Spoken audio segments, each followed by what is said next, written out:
დღესდღეობით ქრისტიანობას საყოველთაოდ უწოდებენ მსოფლიო რელიგიას. მაგრამ ცოტამ თუ იცის, რომ პირველ ქრისტიანებს არასოდეს უთქვამთ, რომ ისინი ახალ რელიგიას აფუძნებდნენ. პირველი ქრისტიანები წარმოადგენდნენ მოძრაობას, რომელიც დაფუძნებული იყო ცნობილი რაბინის იესო ნაზარეულის სწავლებაზე, ასევე მისი ჯვარცმისა და აღდგომის მოვლენებზე.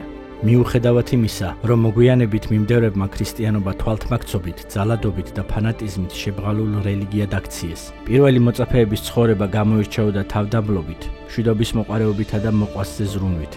ქრისტიანებს არ ინდობდნენ და ანადგურებდნენ, თუმცა იესოს სწავლებაში ისინი პოულობდნენ ნუგეშს, შინაგანი სიმშვიდისა და იმედის დაუშრეტელ წყაროს მრავალი ტანჯვის დროს. გალილეველი მესიის სწავლებამ უდიდესი გავლენა მოახდინა დასავლეთის, სამხრეთის და ნაწილობრივ აღმოსავლეთის ქვეყნების კულტურაზე, პოლიტიკასა და ღირებულებებზე. იესოს სიტყვები იმსახურებს იმას, რომ მის შესახებ ყველა მიცოდეს, მიუხედავად ასაკისა და საზოგადოებრივი მდგომარეობისა. ამ ვიდეოში შევკრიბეთ ჩვენი დიდი მასწავლებლის 10 გამონათქვამი, რომელთა გააზრებითაც ნებისმიერ ადამიანს შეუძლია იპოვოს გზა ბედნიერებისა და შინაგანი ჰარმონიისაკენ.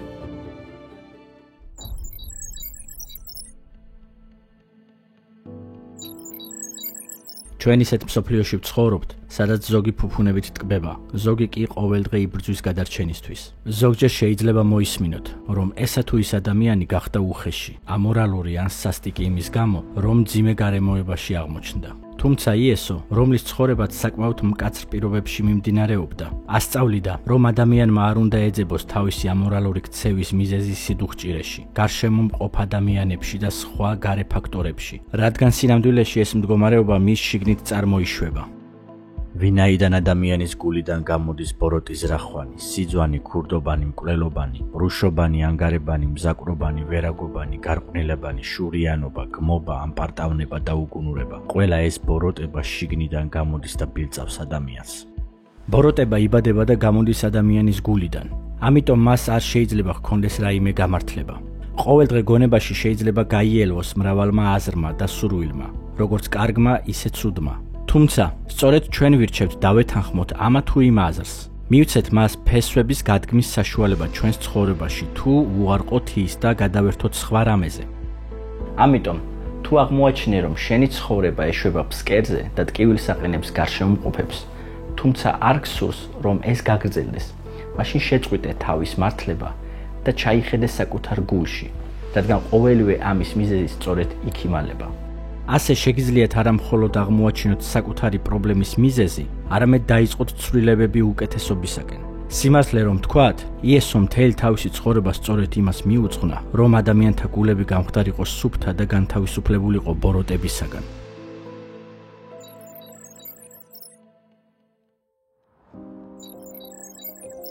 რამდენიც არ უნდა გამოიმუშაოს ადამიანმა, როგორც წესი, მისი ყველა ფიქრი მიმართულია ქონების, ფინანსების დაგროვებისა და კომფორტული მომავლის შექმნისკენ. და თუ უცებ იგრძნობს, რომ ხვალინდელი კეთილდღეობა კითხვის ნიშნის ქვეშ დგას, მას მაშინვე მოიცავს შფოთვა, რომელიც არსად გაქრება, სანამ მომავალი საიმედოდ არ იქნება უზრუნველყოფილი. თუმცა, იესოს აზრით თითოეული ადამიანის ცხოვრებას აქვს უმაღლესი მიზანი და განსაკუთრებული დანიშნულება და ამიტომ ეს მიზანი უნდა ვეძებოთ რაღაც გაცილებით მეტში. ნუ ზრუნავთ და ნუ ამბობთ, რა ვჭამოთ ან რა ვსვათ, ან რით შევიმოსოთ, ვინაიდან ყოველივე ამას წარმართნი ეძებენ, ვინაიდან თქვენმა ზეციერმა მამამ იცის, რომ თქვენ გჭირდებათ ყოველივე ეს, თქვენ კი უწინარეს ღვთისასუფეველი ეძიეთ და მისი სიმართლე და ეს ყოველივე შეგემატებათ. ღვთისასუფეველი ეს არის შემოქმედის რეალობა, მისი მყოფობა და სამყაროს ბრძნული მართლობის პრინციპები. და ადამიანი შექმნილია სწორედ იმისთვის, რომ მთელი ცხოვრება მიუძღვნას ზეციერი მამის შეცნობას, რომელიც თავის მხრივ აუცილებლად იზრუნებს იმაზე, რომ გქონდეთ ყველაფერი, რაც საჭიროა. აღსანიშნავია, რომ აქ იესო საუბრობს არა ყველა მატერიალურ საჭიროების გვერდით გადაწევაზე, არამედ იმაზე, რაც ნამდვილად მნიშვნელოვანია და პრიორიტეტული უნდა იყოს. ცხოვრება, რომელიც სავსეა მომხვეჭელობასთან დაკავშირებული შფოთვით, სარგებელს არ მოგცემთ, მაგრამ სწრაფად დასრულდება იგი. თუმცა ორიენტირებული ცხოვრება, სადაც ღმერთის ძიებაა, არ დასრულდება სიკვდილით, არამედ გაგრძელდება მომავალში.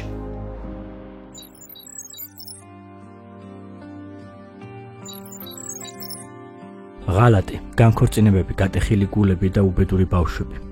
ყოველდღიურად ოჯახის ინსტიტუტი სულ უფრო განიცდის რყევას და ამის გამო ადამიანი კარგავს სრულის დაუკავშიროს თავისი ცხოვრება ვინმეს.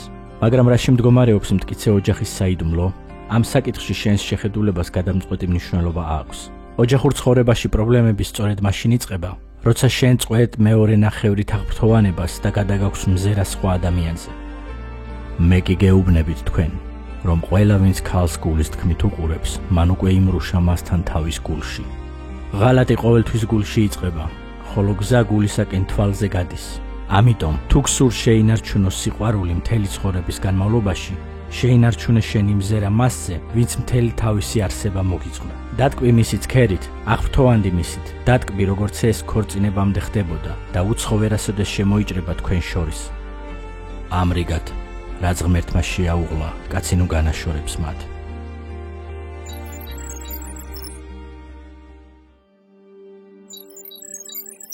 ბავშვობიდანვე გვასწავლიდნენ, რომ ცოდნა უნდა შევიძინოთ სკოლაში, სასწავლებელში თუ უნივერსიტეტში, რათა სრულწლოვან ასაკში შეგვეძლოს ფულის გამომუშავება იმისათვის, რომ ქუჩაში არ ვისხდეთ ხელგაწვდილნი. თუმცა იესო ასწავლიდა, რომ მაინც არსებობს სიღარიბის განსაკუთრებული სახე, რომლისკენაც ადამიანი უნდა ისწრაფოდეს. ნეტარ არიან ღარიბნი, რადგან მათია ცათასასუფეველი. სულიერი სიღარიბე არის გონებისა და გულის მდგომარეობა, როდესაც ადამიანი უარს ამბობს საკუთარი თავის სრულიად თვითკბარად მიიჩნიოს. ეს არის საკუთარი სისუსტის, მანკიერებისაკენ მიდრეკილებისა და ღვთის შეწევნის საჭიროების აღიარება. საქმე იმაში კი არ არის, რომ ზოგიერთი ადამიანი სულიერად მდიდარია, ზოგი კი არა. არამედ იმაში, რომ ყველა ერთნაირ მდგომარეობაში ვიმყოფებით შემოქმედის წინაშე და ყველას ერთი ბუნება გვაქვს. თუმცა მხოლოდ ცოტა თუ ხვდება და აცნობიერებს საკუთარ ნამდვილ სიღარიბეს. ღვთისათვის უაღრესად ძვირფასია შემოსრელი გული. ამიტომაც მზადაა დაეხმაროს მათ, ვინც გულწრფელად ინანიებს და სულიერ კეთილდღეობას თხოვს მას. ასეთ ადამიანს იესო ჰპირდება არა მხოლოდ მისი სულიერი ტანჯვის შემსუბუქებას, არამედ ღმერთთან სიახლოვეს და ადგილს მის მომავალ სასუფეველში.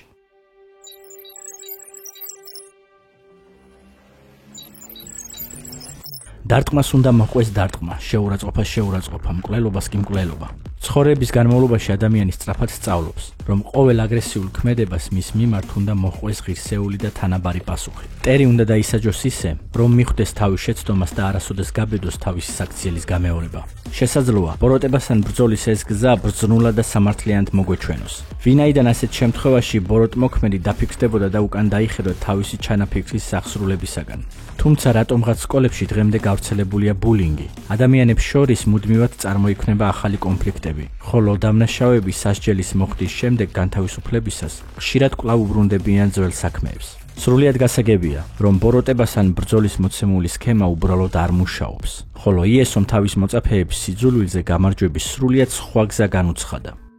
თქვენ გსმენიათ, რომ თქმულა, შეიყვარე მოყვასი შენი და შეიძულე მტერი შენი. მე კი გეუბნებით თქვენ, გიყვარდეთ თქვენი მტრები, დალოცეთ თქვენი მაწყევრები, სიკეთე უყავით თქვენს მოწულეებს და ილოცეთ მათთვის, ვინც თქვენ გავიწროებთ და გდევნით. რათა იყოთ თქვენი ზეციერი მამის ძენი, ვისაც თავის მზე ამოჰყავს ბოროტთა და კეთილთა თავზე და წვიმას უგზავნის მართლებსაც და უმართლოებსაც. როდესაც შეურაცხყოფელს სამაგიეროს ვუხდით, ამით ბოროტება სამყაროში მხოლოდ მრავლდება. ამიტომ სიძულვილის დამარცხება და ბოროტების მანკიერის წრის გარღვევა მხოლოდ სიყვარულს შეუძლია. სწორედ ასე იქცეოდა იესო, როდესაც ის ჯვარზე აყავდათ. სწორედ ასე იქცევა ღმერთი, როდესაც მზეს, წვიმას და სხვა სიკეთეს ანიჭებს ყველა ადამიანს გამონაკლისის გარეშე. ჩვენი ზეციერი მამა ხარობს, რადგან მის ბუნებაში არ არის ადგილი სიძულვილისა და ბოროტების. აი რატომ სურს მას, რომ ადამიანები მას დაემსგავსონ. მხოლოდ და მხოლოდ მაშინ შევძლებთ ჩვენი შემოქმედის სრულყოფილი სიხარულის სრულად გაგებას.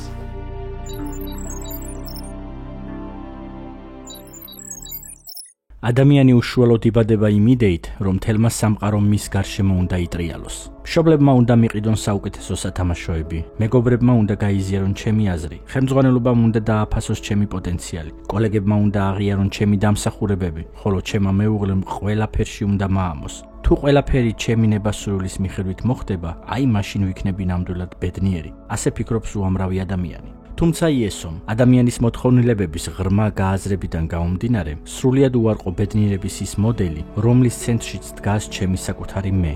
მოწაფეებთან საუბრისას ჯვარცმამდე, ცოტა ხნით ადრე, იესო მათ უამბო მთავარი პრინციპი, რომელზედაც დგას მთელი ღვთის მიერ შექმნილი სამყარო. მან კი უთხრა მათ, ხალხთა მეფეები ბატონობენ მათზე და მათ ხელმწიფენი მწყალობლებად იწოდებიან. თქვენ კი ასე როდი ხართ? თქვენ შორის უფროსი უმცროსივით იყოს, ხოლო ვინც უფროსობს მსახურივით. ვინაიდან ვინ არის უფრო დიდი? მეინახე თუ მსახური? განა მეინახე არა?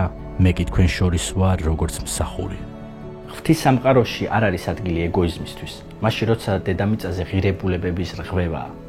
გქონდეს კონცენტრაცია იმაზე, რომ მუდმივად მიიღოს სარგებელი სხვა ადამიანებისაგან, ამას მოაქვს დროებითი სიამოვნება, მაგრამ შემდგომში გამოგფიტავს და გართმევს სიმშვიდეს.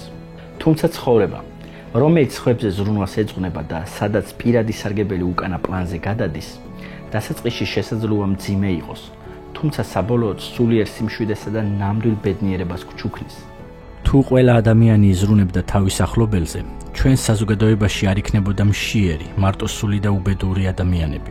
ასეთ შემთხვევაში სიკეთე მუდმივად გადაეცემოდა ერთი ადამიანიდან მეორეს. აი რატომ არის ასე ფასეული თავგანწირვა ღვთის სასუფეველში და აი რატომ გასწირა იესომ თავისი სიცოცხლე ცოდვილთათვის.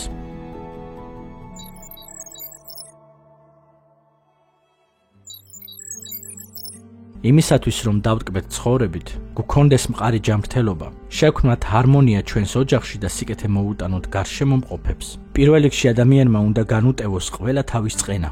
წყენა არის ბოროტება, რომელიც იმალება გულში და ფიტავს ჩვენს ცხოვრებას. ეს არის საპყრობილე, რომელშიც შენ თვითონ კეტავს საკუთარ თავს. უპატიებლობა ანგრევს ურთიერთობებს არა მხოლოდ შენს ახლობლებთან, არამედ შენს ზეციერ მამასთანაც. ვინაიდან თუ თქვენ მიუტევებთ ადამიანებს მათ შეცოდებებს, თქვენც მოგიტევებთ თქვენი ზეციერი მამა, ხოლო თუ თქვენ არ მიუტევებთ ადამიანებს მათ შეცოდებებს, არც თქვენი ზეციერი მამა მოგიტევებთ თქვენ შეცოდებებს. ასე რომ, შემოქმედის სამყაროში არ არსებობს ლიმიტი პატიებაზე, რადგანაც ეს არის ჰაერი, საშუალება, რითაც სუნთქავს ზეცა. პატიება გხსნის გულიდან დანაშაულის ლოცვ ღვთის წინაშე. ამრიგად, ნუ დაიშურებთ პატიებას თქვენი მოვალეებისათვის, რადგან ასე თქვენ იკვალავთ გზას თავისუფლებისაკენ, სიმსუბუქისაკენ და მარადიული შემოქმედის თანდასწრებისაკენ.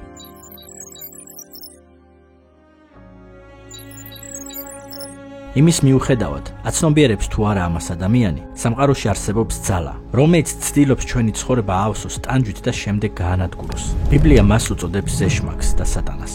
დღეს ბევრი იცინის, როცა საუბარი მიდის ამ არსებაზე, თუმცა მათ ჩვენს პლანეტაზე ბოროტების არსებობის ახსნა არ ძალუძთ.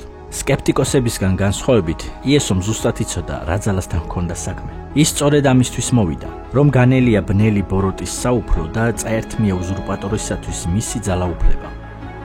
ახლა ამას სოფლის სამსჯავრო, ამ სოფლის მთავარი ახლა გარეთ გაიდევნება. ეს სიტყვები ითქვა გადამწყვეტ ბრძოლამდე ცოტა ხნით ადრე, რომელიც ჯვარზე მოხდა და მოგებულ იქნა. იესომ გაიმარჯვა შენსულ ბოროტის მტერზე და დღეს მას სურს გაუზიაროს ეს გამარჯვება თითოეულ ადამიანს, ვინც მზად არის მიანდოს მას თავისი ცხოვრება.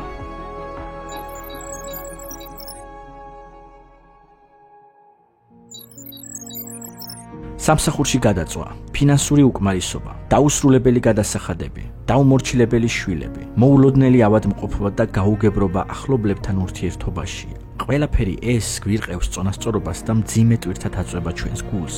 დაამატეთ აქ ცხოვრების მაღალი ტემპი, ასევე ინფორმაციის სიჭარბე და საბოლოოდ მიიღებთ გადატვირთვას, რომელსაც ჩვენი ფსიქიკა შეიძლება ვერ გაუმკლავდეს. შეუძლია თუ არა ადამიანს, მსგავს პირობებში ცხოვრებისას, იპოვოს მშვიდობა და შინაგანი ჰარმონიის წყარო ამ ქარიშხლების შუაგულში? შეუძლია თუ არა მას როგორმე გაუძლოს მთელ ამ წნეხს და არ დანებდეს? იესო დარწმუნებით აცხადებს, რომ ეს შესაძლებელია. მოდით ჩემთან, ყოველნო მარშვალნო და ტვირთმძიმენო და მე მოგასვენებთ თქვენ. იტვირთეთ ჩემი უღელი და ისწავლეთ ჩემგან, ვინაიდან მე მშვიდი და თამდაბალი ვარ და ხპოვებთ სული სიმშვიდეს. მშვიდობის წყარო თავად იესოა. მეტიც, შენ ყოველთვის შეგიძლია მიმართო მას დახმარებისთვის. ესაუბრე მას ლოცვაში, ასევე იფიქრე მის სწავლებაზე და მის განვლილ ცხოვრებაზე, რომელიც აღწერილია სახარების ფურცლებზე. ამ ყველაფრიდან გამომდინარე, ადამიანი ხდება უფრო თბილი, რბილი, კეთილი და იძენს საოცარ სიმშვიდეს. ვინც არ უნდა იყო, ან სადაც არ უნდა იმყოფებოდე ახლა, ის მზად არის აიღოს შენი მღელვარების ტვირთი და ატაროს ის შენთან ერთად. ალბათ ეს სიტყვები მეტისმეტად მიმზიდველად ჟღერს იმისათვის, რომ უბრალოდ უგულებელყო.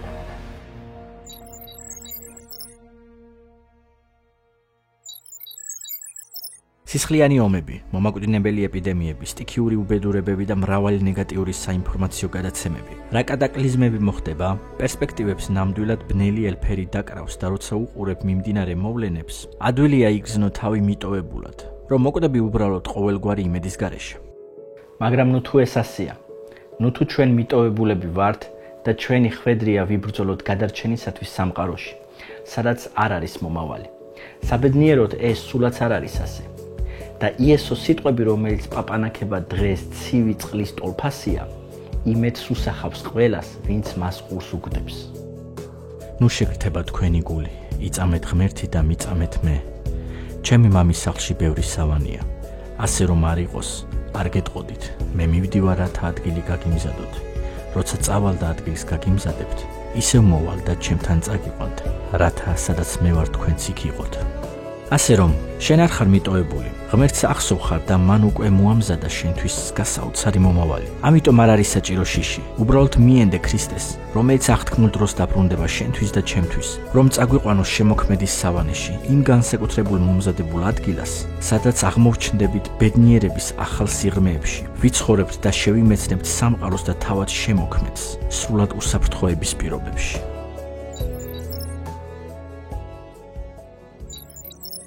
ეს იყო 10 გამონათქვამი უდიდესი მასწავლებლის და ჩვენი ღმერთის, თუმცა მას ასევე აქვს თეზისი, რომელიც ყოველგვარი კონკურენციის მიღმა და ითვლება ბიბლიის ოქროს მუხლად. ერთ ღამეს ცნობილ რაბინთან საუბრისას იესომ წარმოთქვა შემდეგი სიტყვები, რომლებიც მრავალი ქრისტიანისთვის ნუგეშის წყარო გახდება. რადგან იქამდე შეიყვარა ღმერთმა სოფელი, რომ მისცა თავის ერთადერთი ძე, რათა არავინ, ვინც მას ირწმუნებს, არ დაიღუპოს, არამედ ჰქონდეს საუკუნო სიცოცხლე. ამ სიტყვებში იესო ამსხვრევს სტერეოტიპებს სისხლმოშურნე ღმერთის შესახებ, რომელსაც ცოდვილთა სიკვდილის წყურია. დანაცვლად აჩვენებს, რომ სინამდვილეში შემოქმედს იმდენად უყვარს ადამიანი და არ სურს მისი სიკვდილი, რომ მზადაა ამისათვის გაიღოს ყველაზე ძვირფასი, თავისი ერთადერთი და უნიკალური ძე, რათა ყველას მისცეს საუკუნო სიცოცხლის მოპოვების შესაძლებლობა. არსებითად, ეს იყო იესოს გამოჩენის მიზანი ჩვენ სამყაროში, ცოდვილთა სიცოცხლის გადასარჩენად საკუთარი სიცოცხლის ფასად. ამიტომ, მიუხედავად იმისა, რომ იესომ დატოვა საოცარი ღრმა სწავლება, ნამდვილად არ ღირს კონფუცისთან, ბუდასთან ან სოკრატესთან ერთ რიგში მისი დაყენება, ვინაიდან არც ერთ მათგანს არასოდეს განუცხადებია მსგავსი რამ საკუთარ თავზე. იესო მეტია, ვიდრე დიდი მასწავლებელი. ასევე ის მეტია, ვიდრე უბრალოდ ადამიანი. იმიტომ რომ ის მესიაა, ის ჭეშმარიტი ღმერთია, თუმცა ეს უკვე სხვა გამოშვების თემაა. საბოლოოდ მნიშვნელობა აქვს მხოლოდ იმას, თუ როგორ ეკიდები იესოს სიტყვებს. რადგან ზოგიერთისთვის თუ ის რაღაც უცნაურად, უტოპიურად ან ზღაპრულად ჩანს, სხვებისთვის ეს სიბრძნის წყაროა და გზა, რომელსაც ღვთის სასუფეველის უხრწნელ დიდებამდე მივყავართ. ასე რომ მეგობრებო, თუ თქვენ დაინტერესებული ხართ იმით, რომ ჩვენი ვიდეოები და ეს მესიჯი თანამედროვე სამყაროში, რაც შეიძლება მეტმა ადამიანმა მოისმინოს, გთხოვთ გამოიწერეთ ჩვენი არხი და აუცილებლად დააწყაბეთ ზარზე, რათა არ გამოტოვოთ მომდევნო ვიდეოები. ეს ნამდვილი დახმარება იქნება სახარების გავრცელებაში. მადლობა ყურადღებისთვის, გისურვებთ მშვიდობას. შეხვედრამდე.